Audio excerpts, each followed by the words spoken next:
Good morning, good afternoon, good evening. You are watching the Paris Fintech Forum Communities video interview series. I'm Elliott Gotkine, and today I'm joined by the co-founder and CEO of Upgrade, Renaud Laplanche. Great to have you with us again. Thank you for having me. Look, Renaud, before we get cracking in earnest, we are going to learn a little bit more about Upgrade.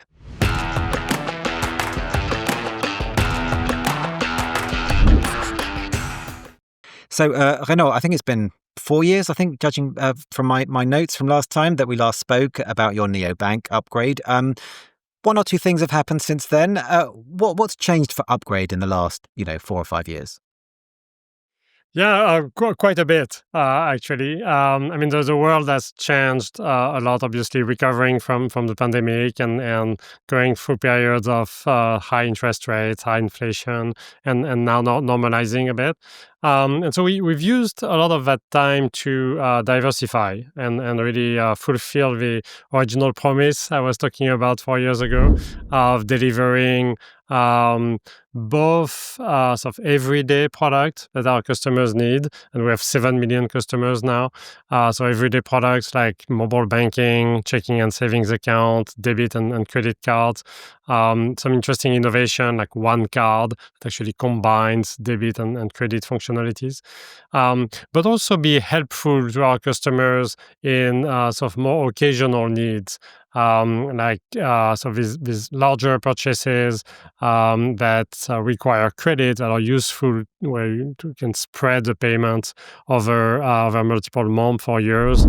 So things like taking your family on a trip or renovating your house, buying a car. So larger expenses. So we now have 6 products: mobile banking, personal loans, and credit cards that are sort of direct to consumer, and then 3 products that are sort of more indirect, B2B2C, where we work with merchants to deliver financing at the point of sale.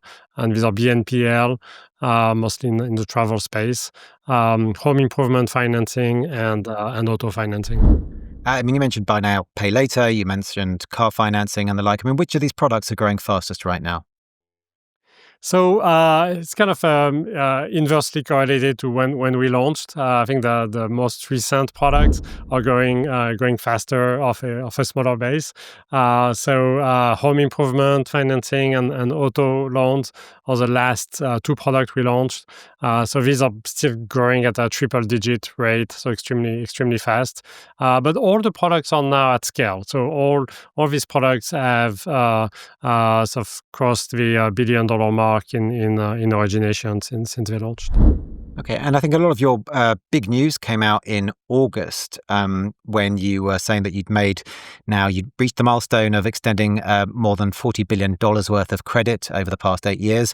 And I think you also said that you were eyeing an initial public offering, an IPO, at some point. First, on the credit side, how big a milestone is that for Upgrade? Yeah, it's reasonably big. I think what we're very proud of is not just the number, but what it means really for our customers. We have 7 million customers.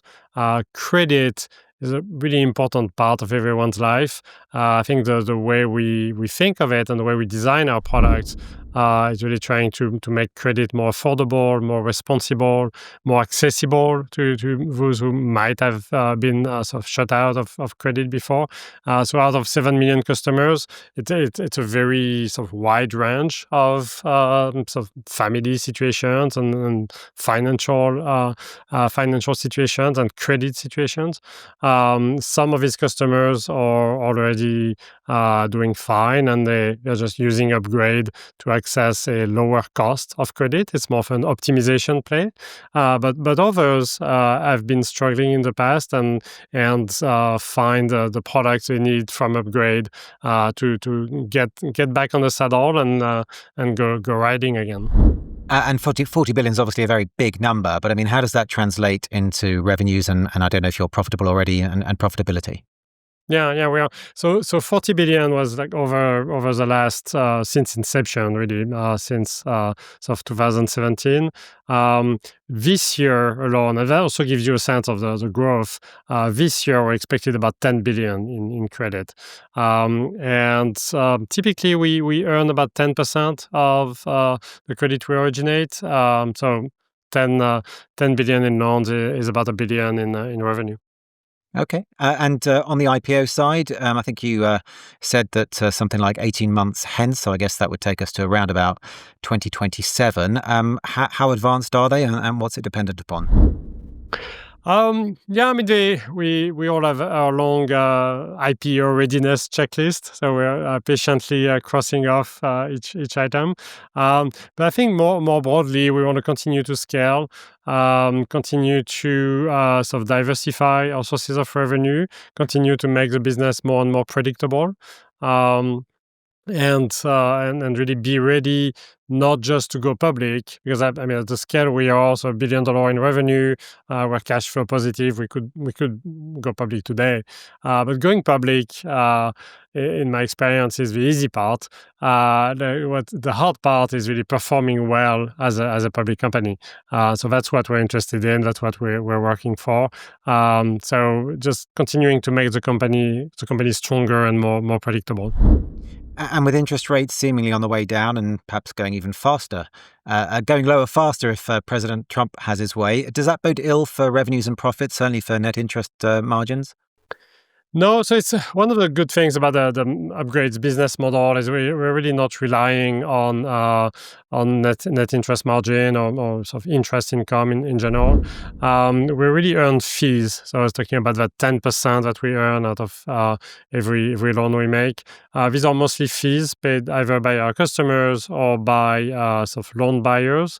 So we don't keep that 40 billion in loans. It's not sitting on our balance sheet. We're sort of sell loans to loan buyers. And we have a very large network of banks, credit unions, asset managers, some securitization structures that really sort of buy these loans from Upgrade.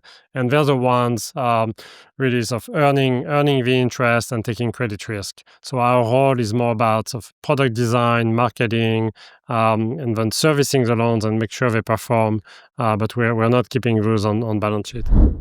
And any prospect of getting a kind of banking charter yourself? I don't think you have one. You kind of work with others for kind of federal deposit insurance and the like. Is there any prospect of Upgrade becoming a bank with its own charter? And if so, what benefits might that bring? Yeah, no, we have no plans to become a bank. I mean, again, we like the flexibility of our business model, and then this ability to focus more on product and our customers rather than the balance sheet aspect of a bank and managing assets and balancing assets and liabilities. That being said, I mean, there are developments there as well. I mean, there are talks about a fintech charter. It might now be possible to get an ILC charter again. So there are all these sort of solutions that don't require the holding company to become a bank, but gives the opportunity to either own a bank or own new kind of charters that sort of expands the scope of what's possible. So we're looking at those at the moment. Okay, so look, we've heard about Upgrade. Let's now learn a little bit more about Renault.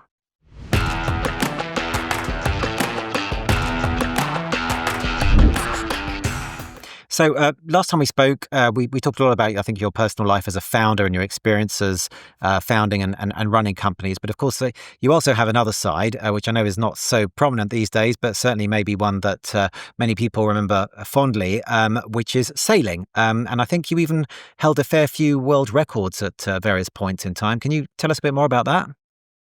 Yeah, sailing has been a passion of mine since I was a kid, and I was like sailing with my dad in the south of France. I competed in laser category. won a couple of national championships and competed in European championships as well. More recently, about it's almost a decade ago now, we chartered a sort of very large trimaran, 100-footer trimaran, to go on a record-breaking program, and actually attempted and obtained 3 speed records on like 3 different offshore routes. One is the channel record between UK and France. Another was the Transpac, so Trans-Pacific, between sort of Long Beach, California, and Hawaii. So it's named the Trans-Pacific, but to be fair, it's only half of the Pacific. You stop in Hawaii, not all the way to Japan. And the third one, which is still standing, is the Newport to Bermuda race and Newport to Bermuda course. Really excited about that one. I mean, one, because it's still standing, and 2, because it was a very old record held by Steve Fawcett on a large catamaran named PlayStation. It was a very special record to break and continue to hold today. And I mean, I know you don't sail as much today, at least not competing. But I mean, has it helped you as an entrepreneur, or is it just like any other pursuit that maybe allows you to forget the stresses of your daily life and the what you have to deal with, with other corporates, and allow you to unwind, or are there actual specific things from sailing that kind of can help you when you've encountered certain situations in the world of business? Yeah, I mean, a little bit of both for sure. I mean, it's a bit of a cleansing from email and technology, and we now have a lot of technology on boats as well. But at least we're not like hooked up to sort of messages constantly. We use technology to optimize the speed of the boat. But it's also very, very, very similar in a lot of ways, especially these record-breaking programs. Very similar to building a company. I mean, you need to sort of build or optimize a boat, which is akin to a product in business. But then get the right team in place with the right sort of person at each position, and then sort of practice, train a lot, get to know each other to really make it a high functioning team. So yeah, lots of similarities, and a really sort of interesting process of sort of building for months up until the sort of the main event. And then at that point, whatever sort of practice and training and business plan you've been making, there's going to be something unexpected happening, and then you're going to have to sort of improvise and make decisions on the fly. So lots of similarities, and really sort of fascinating process. And I suppose just like in the world of startups and fintechs, that, when you're sailing and certainly going for records, you have your fair share of failures. I didn't see you completely wipe out or kind of be left as a castaway at any point. But if you were ever to be stranded at sea or on a desert island, what would you miss the most? I mean, assuming I can get water and the physiological needs are satisfied, I mean, probably, miss the people, right? I mean, that's what keeps us going, is like those relationships and sort of stories. So that's what you miss the most. Yeah, painting a face on a coconut doesn't do the job. Okay, so look, a key part of this interview, Renaud, is to get your take on the future of finance. But first, we're going to take a very quick break, after which we are going to continue our conversation with the co-founder and CEO of Upgrade, Renaud Laplanche.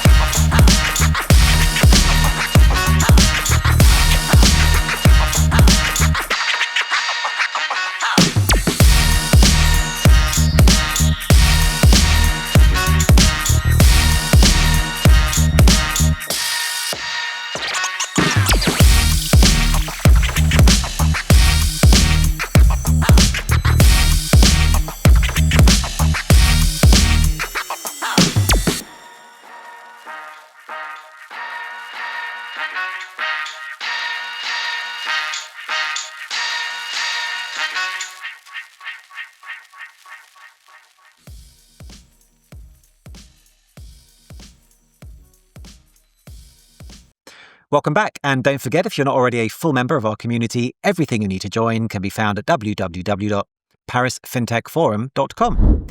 And now, Renaud, let's talk about the future of finance.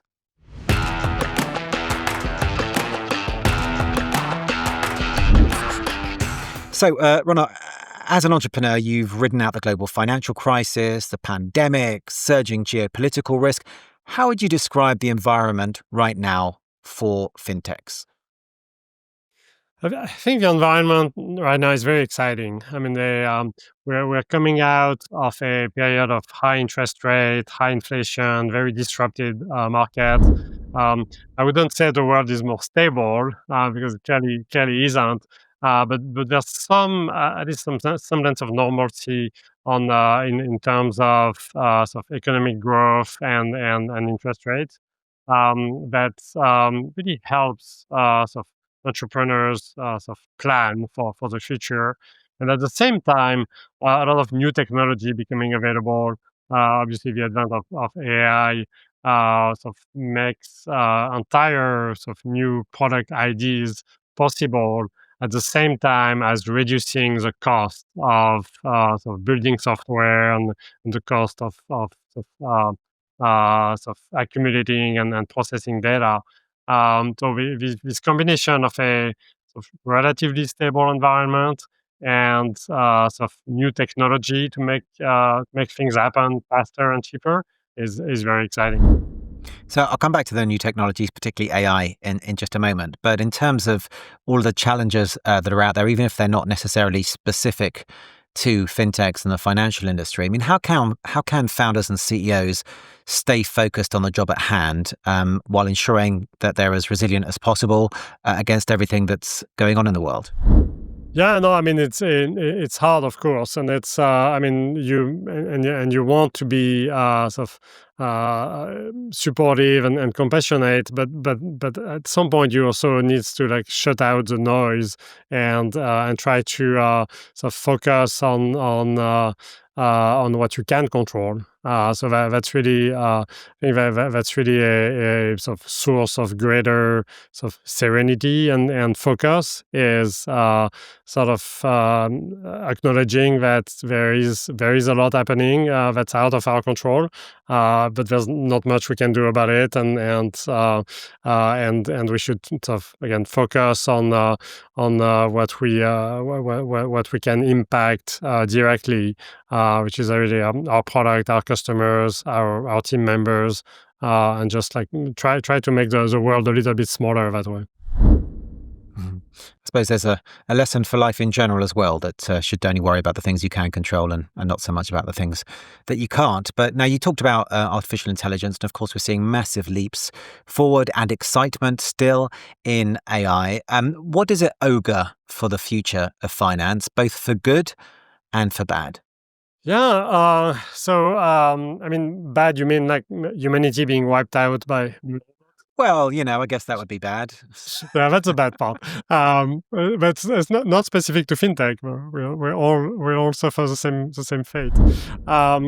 Yeah, no, I mean I think two really sort of big impact. I mean, one is pretty like table stakes, which is really using AI to sort of automate tasks that were sort of historically made by humans.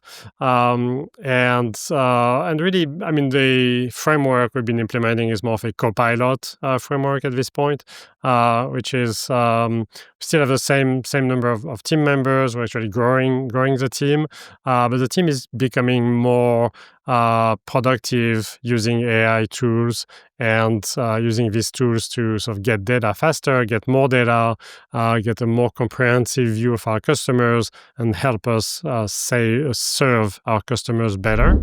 So let's say the first category is like host of productivity tools.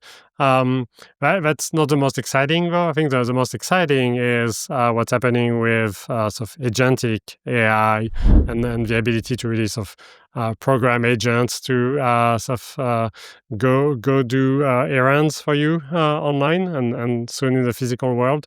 And so there are so many sort of new products and entirely new business and industries that are going to come out of this ability to essentially delegate a number of tasks and have sort of software do a lot more for you while you're. You can use that time as an individual. You can choose to use that time to be more productive, or you can use it to work less, or spend more time with your family, or whatever it is that you want to use that time for. But having this ability to send an agent into the world and act on your behalf, I think opens a lot of interesting doors. Maybe next time we speak, it'll be my avatar rather than me doing the interview. But look, in the fintech space, of course, we've seen a flurry of IPOs already in 2025, many of them crypto-related or stablecoin related. What's your take on stablecoins and the pros and cons of their use being more widespread? Yeah, I think it's just another sort of interesting tool. Right now it's really mostly useful as a sort of cross-border payment mechanism, right? It can be sort of used anywhere in the world and sort of wire money instantly or send money instantly at 2 a.m. at a different part of the world, and the money shows up instantly. These things are super helpful in a limited number of cases. But I think the use cases are going to get greater, and particularly again with the advent of agents as a way to power smart contracts, as a way to power sort of transactions between agents. All that is going to come together pretty quickly. Okay, I want to change tack slightly now, which is talks bit more about sustainability. Some of the world's biggest banks, I was reading recently, including HSBC, Goldman Sachs, and Morgan Stanley, have dropped out of the so-called net zero banking alliance, for example. Yet at the same time, lots of companies, not just financial ones, are kind of quietly getting on with the job of being more sustainable, which some are referring to as green hushing. Is that something you see in the fintech space? Is kind of being more sustainable finance and making the world a better place and all that kind of thing? Is that still at the heart of what many fintech startups are trying to do? Is it something they're doing now without shouting about it, or is it something perhaps due to the political situation globally that they're just no longer that bothered by? No, I think it continues to be a primary concern and a primary benefit of fintech. I think if you look by and large, one of the main differences between fintech and traditional banking, besides the use of more modern technology, is also the sort of smaller footprint in the physical world. We don't have we don't send paper statements. We don't have branches. Most of the transactions are online. No one has to drive to a branch and do all these things that would have a high carbon footprint. So I think the very idea of fintech is more sustainable than traditional banking, and it just so happens that a lot of fintech CEOs just care about this type of impact as well. Okay, so look, I think it's time now for our round of rapid fire questions. Are you ready? I am.